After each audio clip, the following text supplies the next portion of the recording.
Começa o dia com meditação Kòrtiku e Poderoso. Awe Dios que papo medita. Presenta pa Romaida Stasia.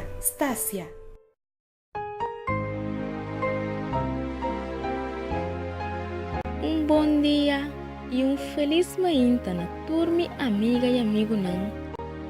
Eu tô escutando nos Meditashon. Promesa Pa Vensedor. Nos versículo de meditação da guarda manhã, den book de Revelashon capítulo 3, versículo 20 e 21. Tende, mi ta para na porta e mi ta bati. Ora hende tende mistem e habri porta, lo mi drenta serka e nos lo sinta come huntu. Esun ku triunfa, lo mi pone sinta banda di mi riba mi trono, manera mi mes a triunfa, ita sinta banda di Mi Tata riba su trono.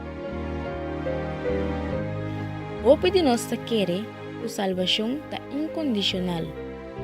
E conosco não estará sem nenhum esforço especial para alcançar a vida eterna. Tende nós tá hasta bisa. Via salvar, tá sempre salvar. Pero sa com nada não tá suceder automaticamente. E book de Revelashon aqui tá revelar-nos que nós também meio de guerra espiritual. Tá pensei Cristo tá para awe na porta de Kòrtiku tá bati. Abolo to Dios nang qualquer habri. Lo qualquer habri para Cristo drenta de Kòrtiku.